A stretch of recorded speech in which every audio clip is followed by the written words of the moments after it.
children that have been with us, learning our music. Sure, because you've been practicing. Okay.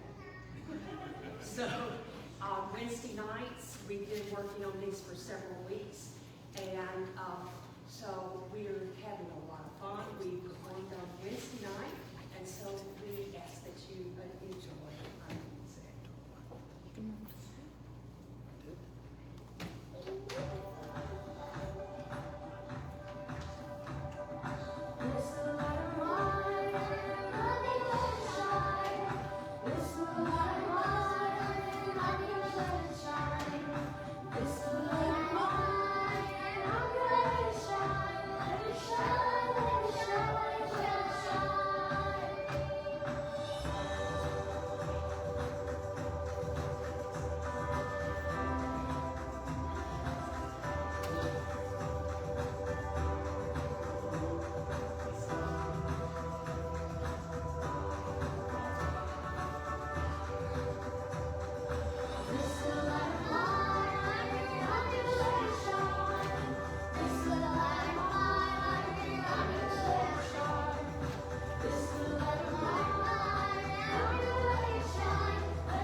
start. Let's have a word of prayer.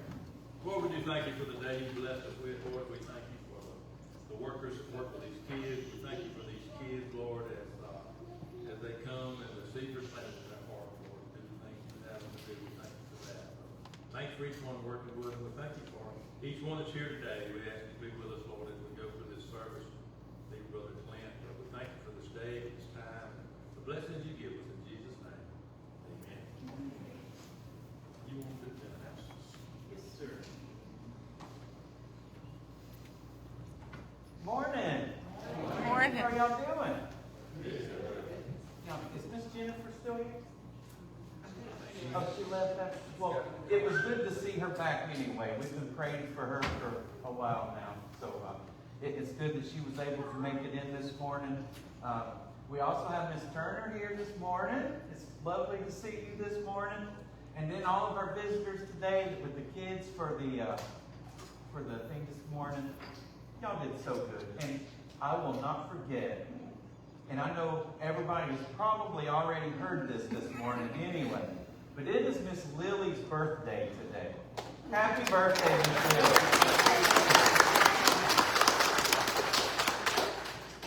And I do want to say, wasn't them kids precious?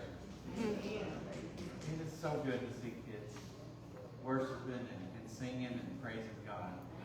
Just love it. Just love it. All right, so school is out. Are y'all happy about that? I thought y'all would be sad.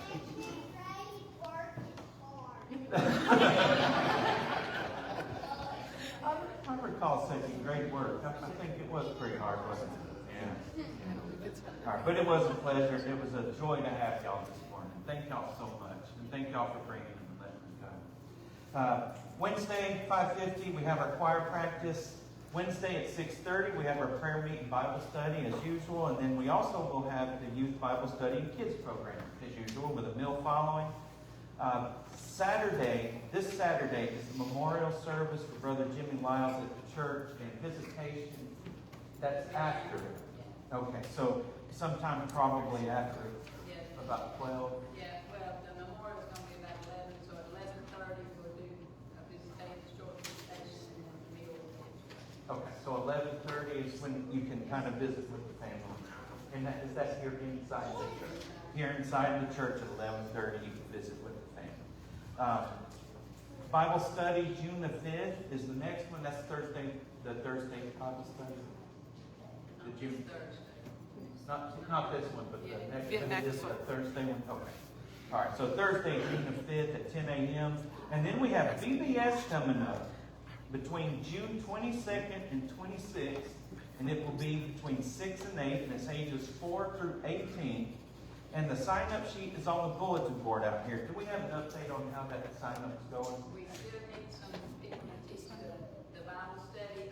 It is in two groups. You'll just do a 15-minute Bible study twice. You'll do that same lesson twice. So, just one night. So I still need Tuesday, Wednesday, and Thursday nights. So if people will sign up, I need you. Okay. And if you don't sign up, I'm going to start appointing people. All right. And then May 3rd, I'll let you do the other birthdays. We know one of them. I'll let you do the other. So it is good, though, to have Miss Lindy back and then to have Miss Turner here today. Now, I did hear from Shauna Johnson this morning. I was actually had just received a message from her. She said she's doing well. They're up in Coleman right now. They brought Jet up to stay for a couple of weeks. She had her CT and MRI this week. Next Friday, she has to come back to see her oncologist to discuss them. So she said fingers crossed and prayers for clean test results.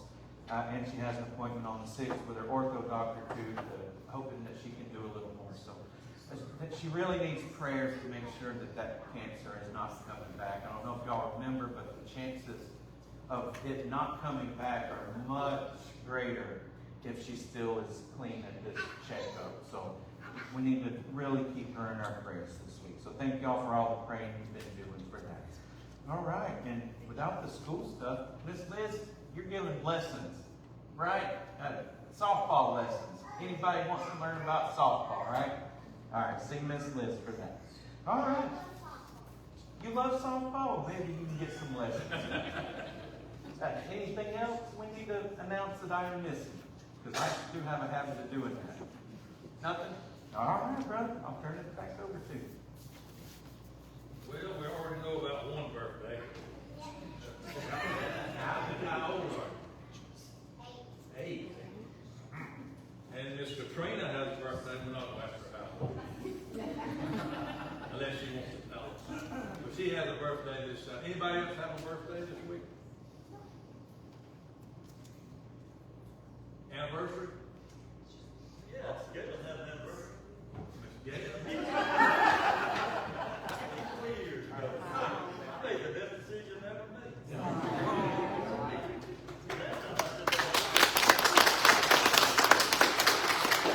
Responsible for the man out today, and somebody said, "Don't play that on the board." I'll say that on the Well, let's all stand, we're going to sing happy birthday, and then we're going to sing happy anniversary.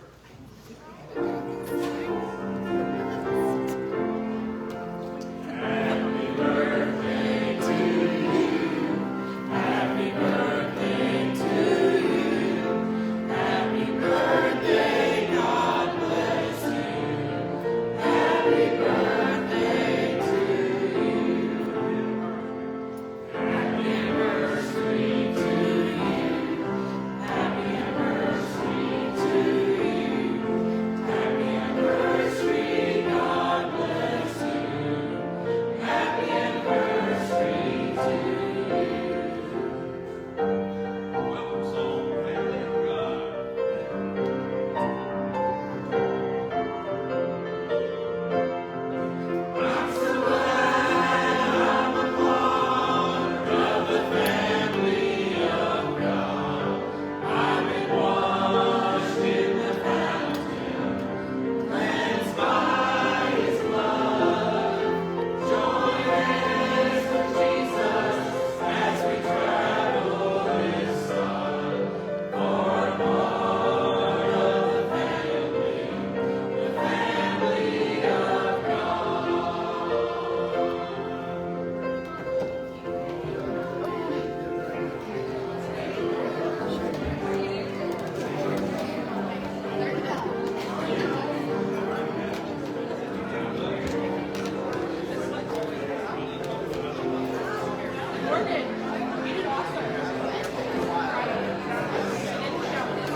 Have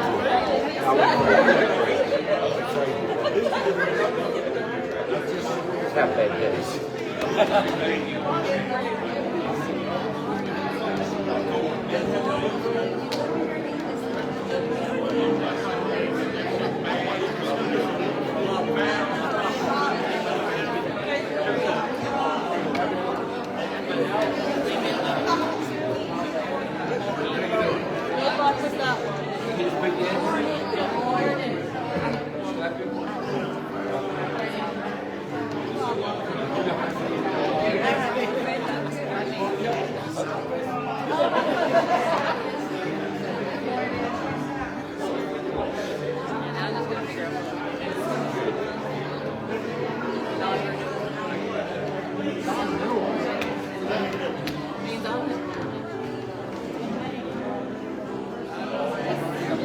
Good morning.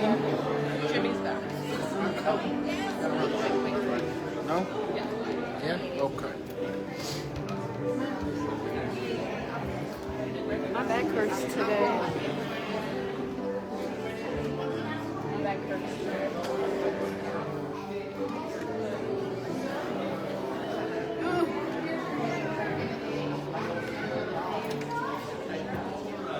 Remain seated down here as we turn to page 532. This will be our hymn of offering. First, second, and last verse. 532.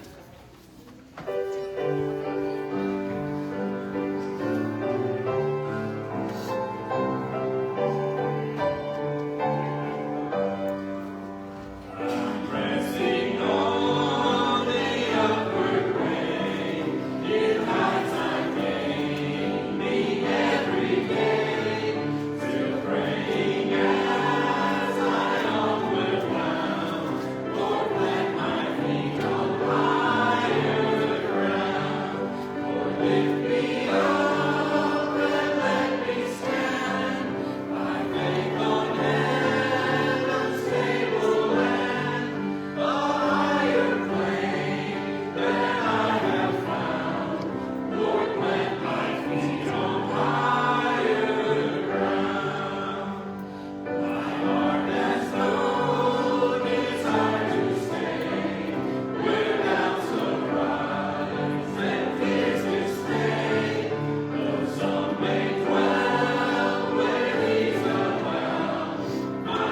Now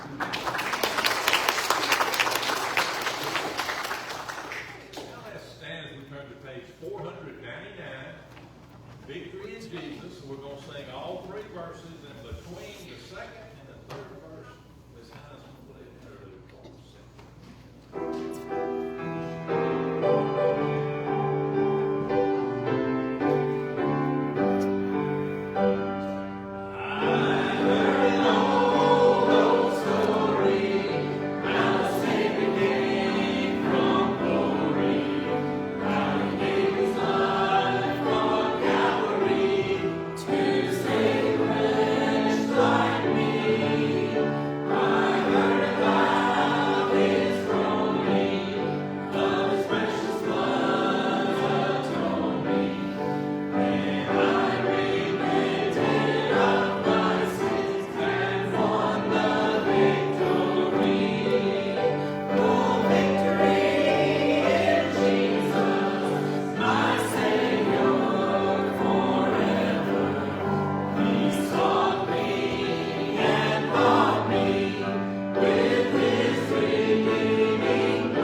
What I was going to do one you probably know. If you want to sing along, you're welcome to sing along.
Good morning. So, many of y'all know that Angie and the boys and I, we first moved to Northeast Alabama about 15 years ago from North Georgia. Then about 11 or 12 years ago, we started looking for a good church. And we found ourselves a church we were happy with up there. Then we were called a few years later to go help out a church that's closer to home, which is the one we were in for about 6 years. And then this one week in late May, when we were looking for that church, I'd been looking online at different churches in the area, and I picked out the first few that I wanted us to try out as a family. And to my chagrin, we drove out to one church, and there was nobody there. It was service time. And the whole church was empty. I couldn't believe it. Not a single car.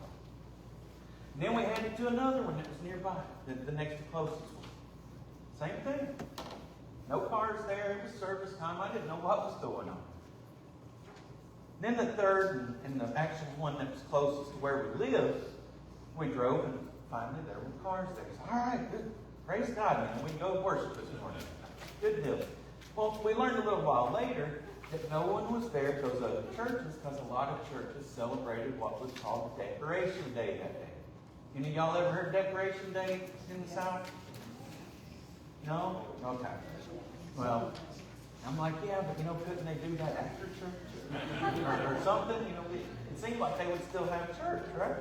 No, sir. It's an all-day affair. It's an all-day affair. We go and we sing and we eat and we decorate graves, and they even have services at the graves, at the cemetery sometimes. And they clean up the graveyard. All right. Okay, then.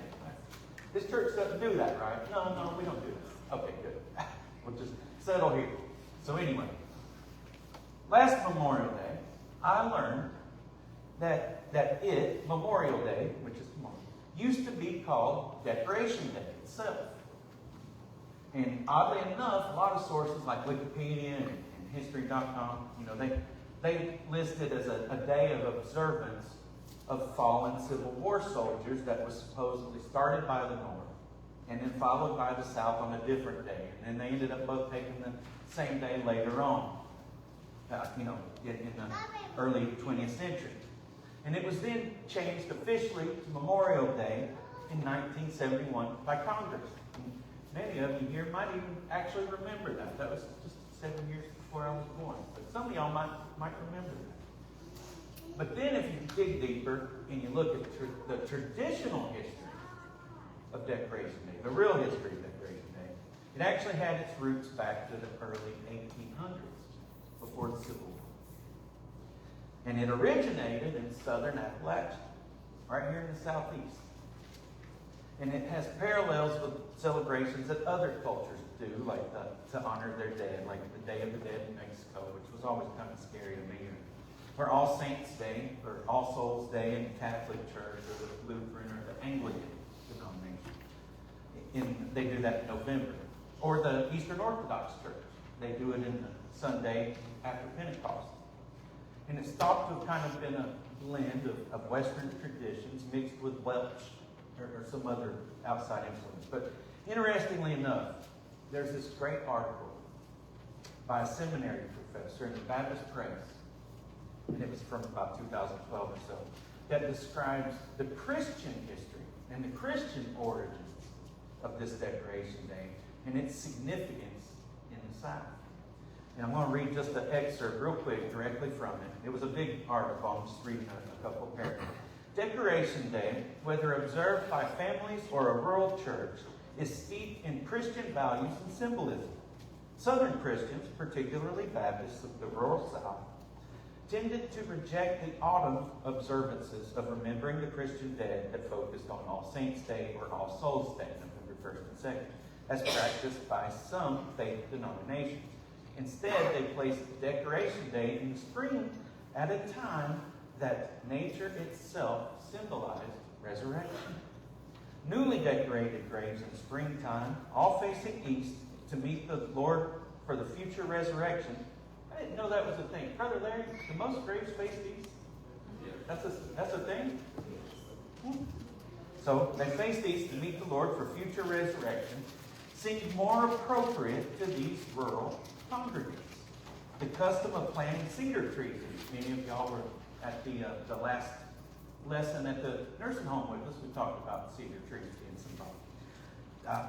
They illustrate eternal life because they stay alive for centuries and centuries and centuries. Or flowering trees, such as dogwoods, or ornamental fruit trees, which are symbols of resurrection, because they resurrect every spring. They produce fruit or flowers all over again. Near gravesites also conveyed aspects of Christian symbolism. Fellowship among those who observed Decoration Day reflected the words of the Bible in Hebrews 10:25. Let us not give up meeting together as some are in the habit of doing, but let us encourage one another, and all the more as you see the day approaching. As they gathered together, living Christians remembered those who nourished them in the faith.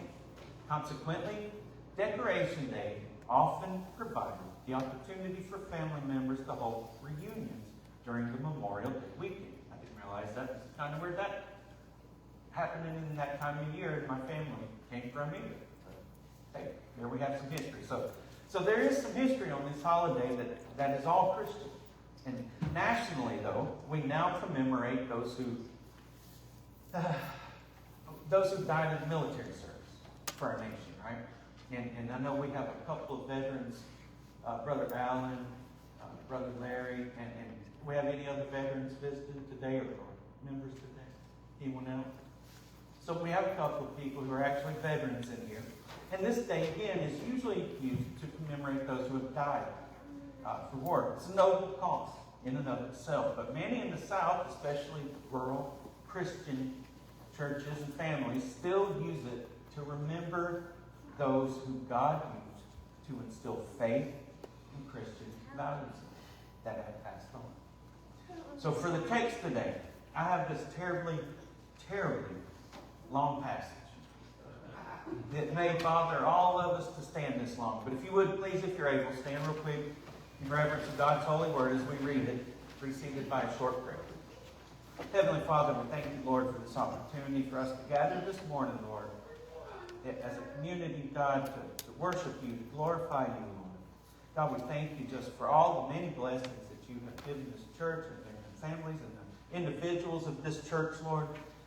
And we just ask that you bless each one in here, God, and that each one in here, you open their hearts to understand your word today, both the word that is written, that we're going to be reading, and the message. And I ask that you allow me to deliver this message the way you would have delivered it. We ask all of this in the name of our dear Savior, Jesus Christ. Amen. All right, let's start this long passage. Deuteronomy 32:7. Remember the days of old. Consider the years of past generations. Ask your father, and he will tell you, your elders, and they will teach you. Thank you. You may be seated. That was unbearably long, wasn't it? So, visitors, just so y'all get the joke, y'all are in on it.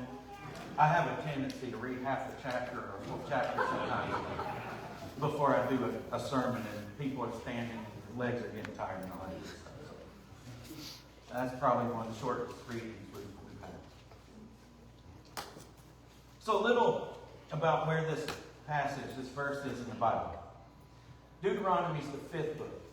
It's the fifth book of the Torah, or the Pentateuch, those five that are traditionally attributed to Moses. And the whole book of Deuteronomy takes place at Moab, who just before Israel was about to cross the Jordan to take the promised land. And it's the book that actually covers the death of Moses, who, if you remember, wasn't allowed to enter the promised land. And that gave him some time to get some final speeches of encouragement and to reiterate instructions to the 12 tribes. And this verse from chapter 32 comes from towards the end of this 34-chapter book. We're almost at the whole end of the Pentateuch. So Moses is singing, in this whole chapter, he's singing what's called the Song of Moses. If you go and flip to Deuteronomy 32, the whole chapter almost is the Song of Moses. It's a beautiful song to the tribes that reminded them about their history, giving them warnings about what not to do, and then reminding them to be faithful to God alone. And after he sings this song, the text, starting at verse 44, says, Moses came with Joshua, son of Nun, and recited all the words of this song in the presence of the people. After Moses finished reciting all the words to all Israel, he said to them, Take to heart all these words I am giving you as a warning to you today, so that you may command your children to follow all the words of this law carefully. For they are not meaningless words to you, but they are your life. And by them you will live long in the land you are crossing the Jordan to possess. Now, of course, we know that Israel would not follow the law carefully, as he told them, right? Hardly ever. They would worship other gods. And Moses knew all this. All right? So Moses had just spent 40 years with these stubborn, recalcitrant people.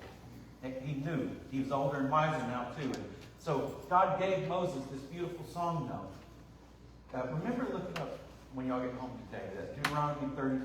It's beautiful. In fact, the 7 angels with the final 7 plagues, they were actually singing this song in Revelation 15. And then Moses, just 2 chapters prior to this in Deuteronomy, had prophesied about the coming Messiah.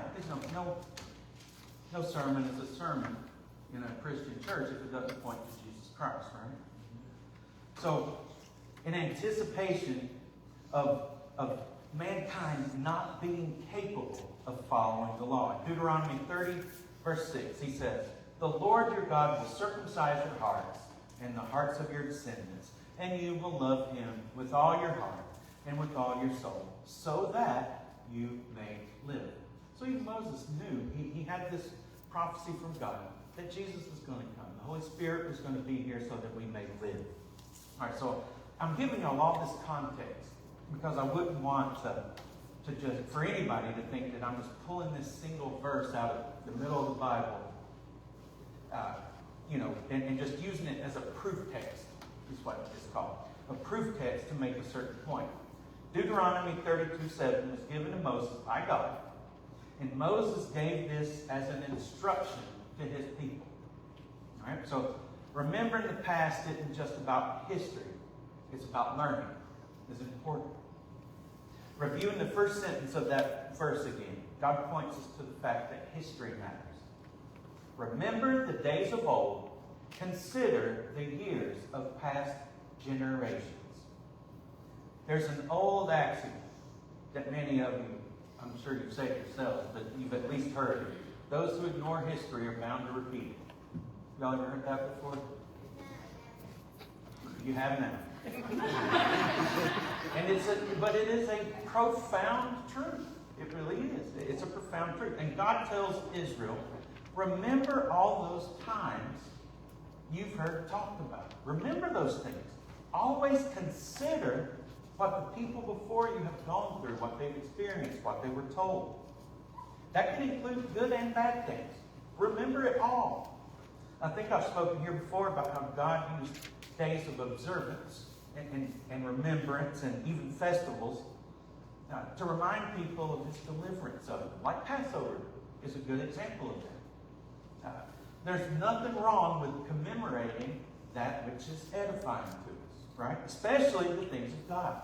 So God used feasts, rituals, and record keeping, the Bible, to ensure that people would not forget what put them in these situations that they were in. And they wouldn't forget that when they faithfully repented, that God would have mercy and he would deliver them.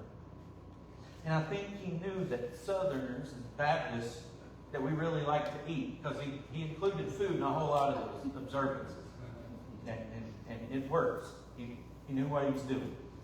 So let's look at the last half of that verse now. And this is about honoring elders for their wisdom. Ask your father, and he will tell you. Your elders, and they will teach you. Remember that Moses and the entire generation that was alive when the 12 tribes left Egypt, they had to die off before they could encounter the promised land. And that was due to their disobedience, right? So all of the elders that were left now, other than Moses, And the fathers that were there, they had all been born since they were in the wilderness. So these weren't people who had experienced the slavery in Egypt necessarily. But they were close to their forefathers who had. And they had to wander the wilderness with them forever, eating manna, waiting on people to die off just so that they could finally receive the promised land, the promise that God had given them, the promised land. If they would honor their covenant with God that He had made with them.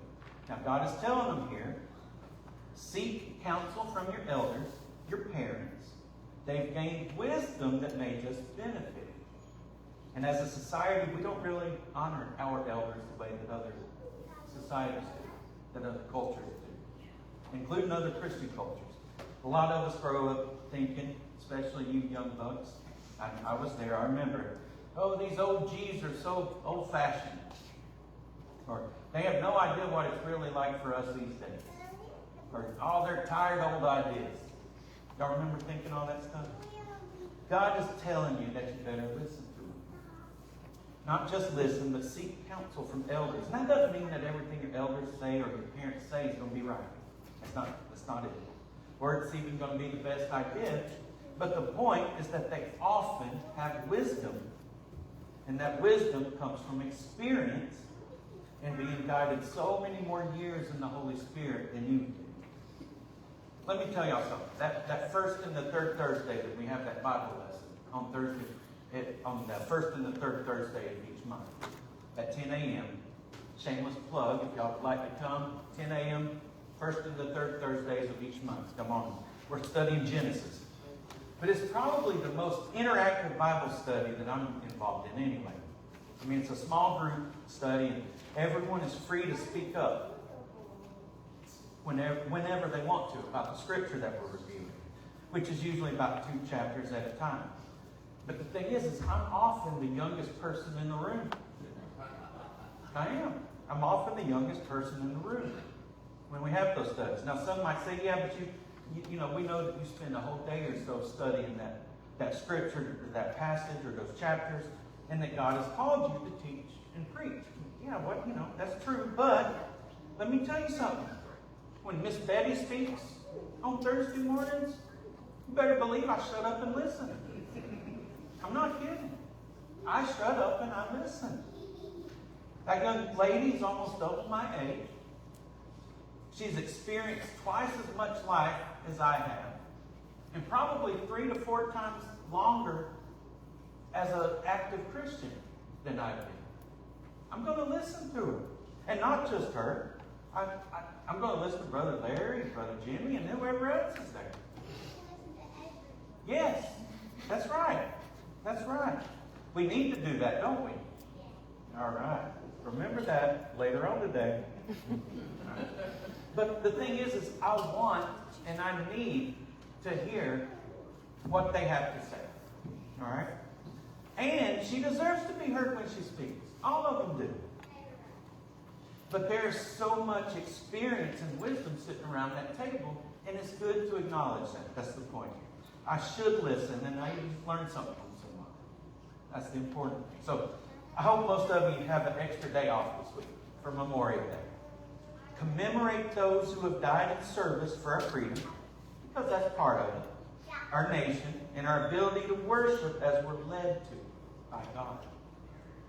But also reflect on those who God has put in your path, that encouraged your faith along the way throughout your whole life.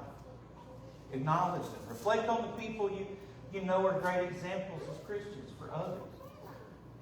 And think about living your lives out to be more Christ-like. Just like they were.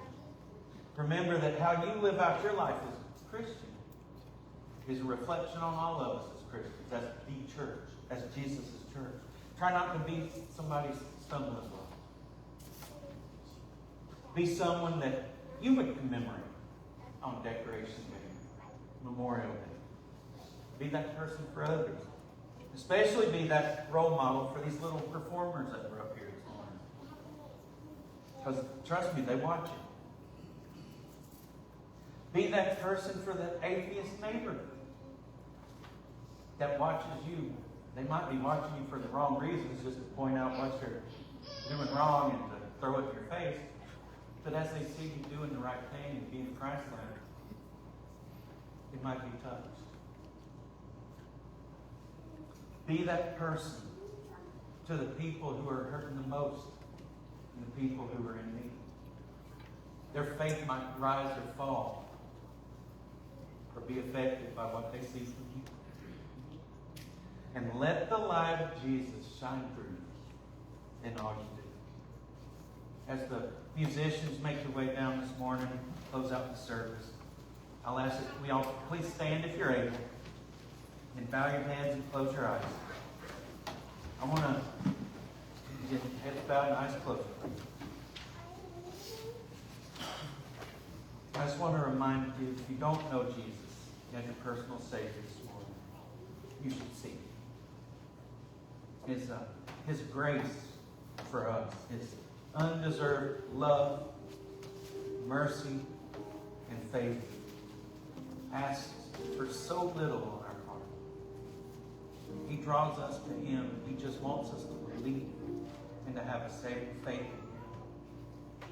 A faith that Jesus died on the cross and was resurrected as the propitiation for all of our sins. He asks that when we open the door to His knock, that we repent, which is a sincere apology for our sins, and to turn away from the flesh and follow the Spirit. If this is you, please come down this morning, and we can pray with you as you give your life over to Him. If you've already been born again, baptized by the Holy Spirit, you'd like to rededicate, or you'd like to make a public profession of faith by being baptized by water, you can come down now to discuss that as well. If you'd like to join the church by letter or by profession of faith, come down now or talk to me at any other time and we can arrange it. Finally, if you'd like to be prayed with or prayed over or for any reason, medical problems, mental health issues, finances, struggles in faith, addiction, grief, whatever the case, come down now and we'll pray with you this morning.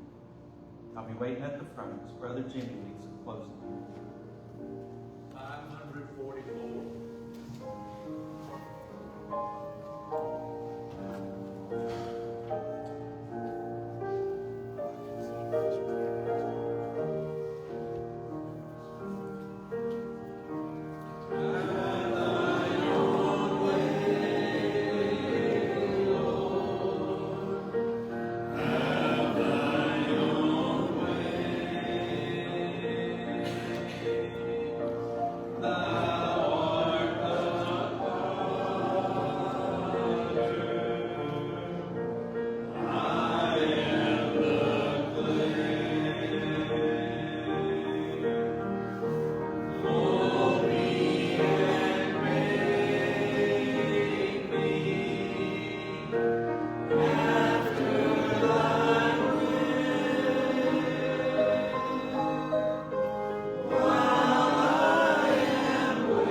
Blessing for us.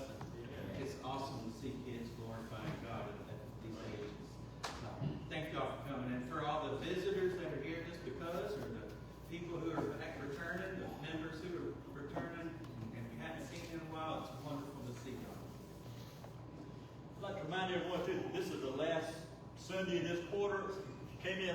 get a Sunday school book, we'll get you one before you leave if you want one. And next Sunday is the first Sunday before we have Lord's Supper next Sunday.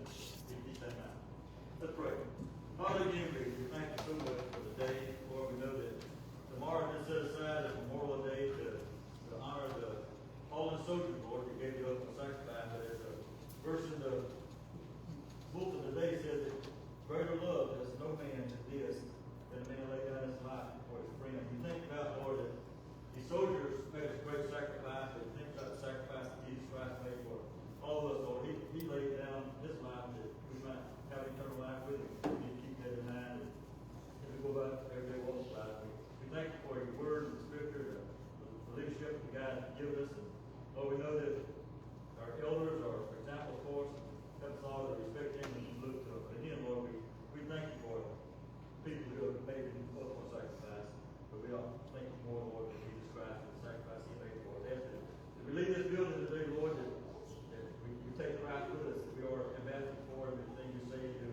Help us to be good examples for people, Jesus as their Savior. Lead God directly to us, bring you back at every point in time. In Christ's name we pray. Amen.